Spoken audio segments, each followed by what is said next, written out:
Kan sebenarnya simpel aja. Kalau memang Pak Kapolri benar-benar bentuk tim dan timnya benar-benar bekerja sesuai ya, secara objektif, jujur, transparan, ya, tidak memihak, gampang, tinggal buka CCTV sama handphone. Nah, baru saya beri hormat sama Pak Kapolri. Kalau dia berani buka handphone dan CCTV, udah itu aja. Rasa jauh-jauh, hulu hilir dan sebagainya, nggak perlu kalimat-kalimat yang panjang. Berani buka handphone, CCTV, selesai, udah itu aja.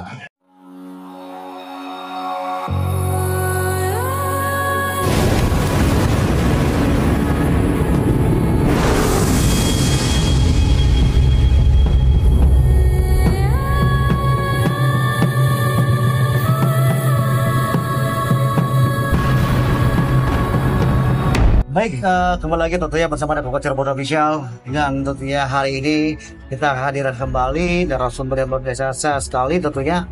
Dan kali ini kita sudah menyaksikan bersama gugatan Bang Herianto terhadap Kapolri. Dan kita akan berkenalan siapa beliau sebenarnya. Dan selamat siang Bang Herianto. Bang Herianto, dasar-dasar apa sih penggugatan Bang Herianto terhadap Kapolri? Ya. Yang pertama begini ya, yang pertama tentu kalau bicara masalah gugatan, saya kebetulan kan advokat. Nah, advokat itu kan penegak hukum. Artinya dalam penegakan hukum kami punya kepentingan. Nah, punya kepentingan terhadap penegakan hukum. Nah, apalagi sekarang ini kan ada 8 orang terpidana. 7 yang sedang sedang dalam menjalankan hukuman. Nah, permasalahannya orang yang sedang menjalankan hukuman ini ada diantaranya sedang mengajukan PK. Nah, permasalahannya syarat untuk mengajukan PK ini harus ada novum. Nah, novumnya menurut kami menyimpulkan ternyata novum ini adalah handphone dan CCTV. Nah, sekarang permasalahannya handphone dan CCTV ini dalam penguasaan penyidik.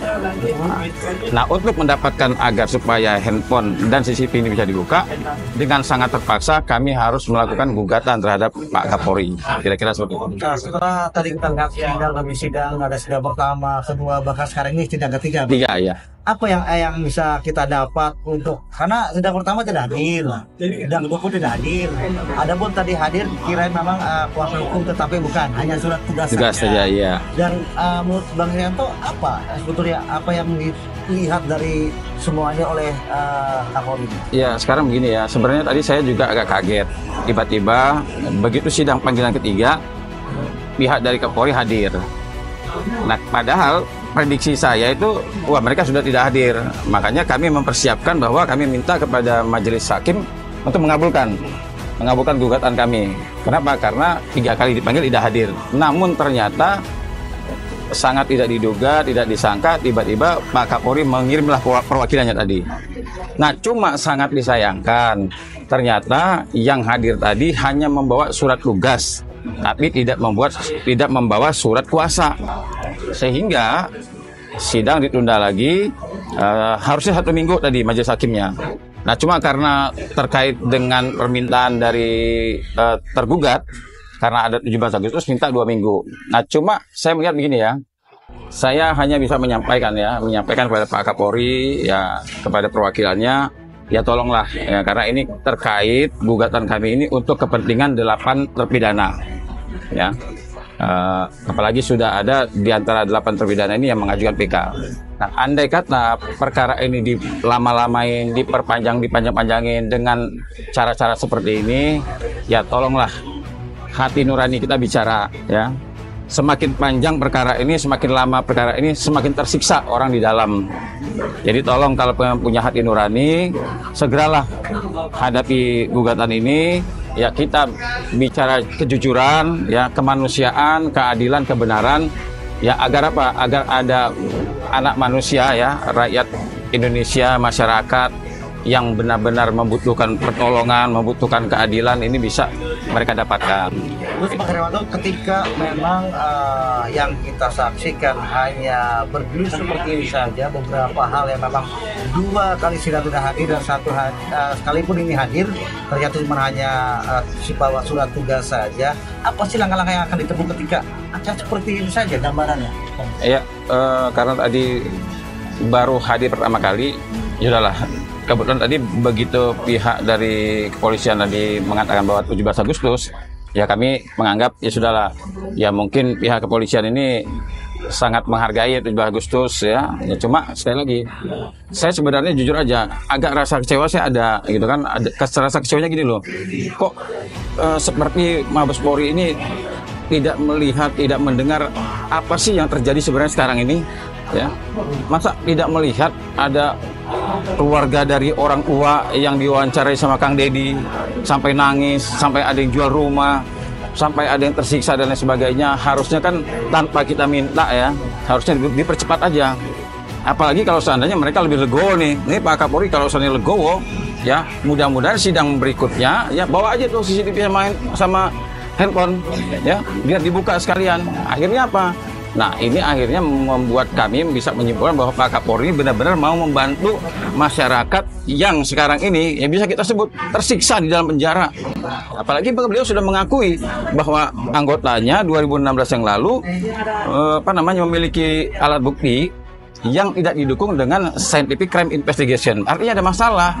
Nah, saatnya Pak Kapolri kalau seandainya mau berbuat baik gitu. Bang, ketika kita bicara tentang CCTV, apa sih dugaan CCTV bahwa CCTV ada di pihak kepolisian? Nah, apa, Bang? Ya, sekarang kenapa saya bisa memastikan atau atas dasar apa? Ya, saya bisa memastikan bahwa CCTV dan handphone ada di tangan penyidik. Kenapa? Karena ada putusannya. Dalam putusannya itu dilakukan penyitaan terhadap 6 handphone dan yang diamankan CCTV. Nah, ini berdasar putusan, ini nggak mungkin bisa dielakkan. Ya silakan aja kalau mereka mau bantah, tapi nggak mungkin lah. Nah, saya rasa Pak Kapolri tidak mungkin membantah. Apalagi tadi saya mendengar bisik-bisikan dari perwakilan Pak Kapolri, dia tidak membantah bahwa benar ada handphone dan CCTV itu benar ada. Dia tidak membantah.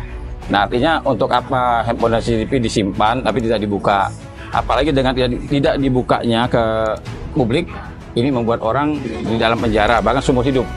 Ini kan sama juga ya, ibaratnya membuat orang tersiksa gitu. Ya apa sih fungsi dari seragam kita, melindungi, mengayomi, melayani kalau tidak benar-benar kita bisa buktikan ke masyarakat. Bang, katanya Kapolri ini sudah membuat tim ya khusus dan akan menyelidiki dari hulu, Bang, ya, sampai dengan hilir. Artinya sudah ada upaya-upaya dari Kapolri itu untuk membuka dan membedah tentunya kasus Vina dan Eki Cirebon ini tentang kematian kedua sejoli akan terang-terang. Tapi tetap kenapa harus memang teman-teman dan rekan-rekan Bang Heriwanto itu tetap dengan CCTV dan handphone ke-6 itu, Bang?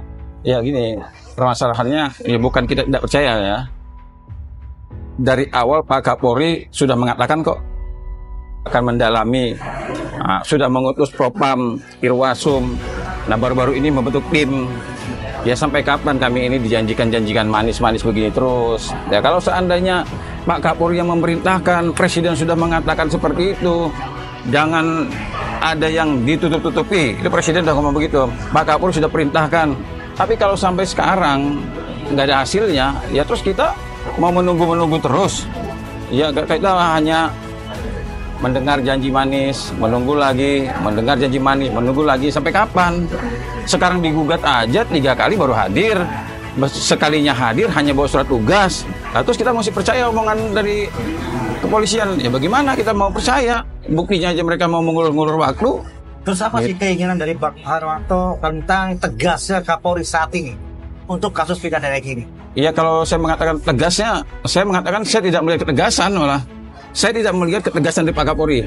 Ucapannya tegas, tapi realisasinya belum ada ya. Saya katakan ucapannya tegas, tapi realisasinya, pembuktiannya belum bisa kita nikmati ya. Artinya keadilan itu belum ada. Ketika Kapolri itu sudah memberikan ujangan dan juga turunnya investigasi yang sudah dilakukan dari hulu ke hilir, dan saat ini apa sih harapan Bang Heriwanto untuk Kapolri secepatnya, atau memang perkataan-perkataan sesuai dengan tingkah lakunya atau perbuatan? Ya, kan sebenarnya simpel aja. Kalau memang Pak Kapolri benar-benar bentuk tim dan timnya benar-benar bekerja sesuai ya, secara objektif, jujur, transparan ya, tidak memihak, gampang, tinggal buka CCTV sama handphone. Nah, baru saya beri hormat sama Pak Kapolri. Kalau dia berani buka handphone dan CCTV, udah itu aja. Terus jauh-jauh hulu hilir dan sebagainya, nggak perlu kalimat-kalimat yang panjang. berani buka handphone, CCTV, selesai. Udah itu aja. Jadi teman-teman, sahabat Kocer-Koceran, kalau memang Kapolri ingin membantu kasus ini terang benderang, buka handphone dan CCTV. Ya. Baik, terima kasih Pak Hermanto, terima Oke, kasih atas mari. waktunya. Kami tentunya Pokok Cirebon Official, Pak Nurdin ada Pak Nanda, tentunya terima kasih semuanya yang sekarang udah support Pokok Cirebon. Dan akhir kata, wassalamualaikum warahmatullahi wabarakatuh. Waalaikumsalam.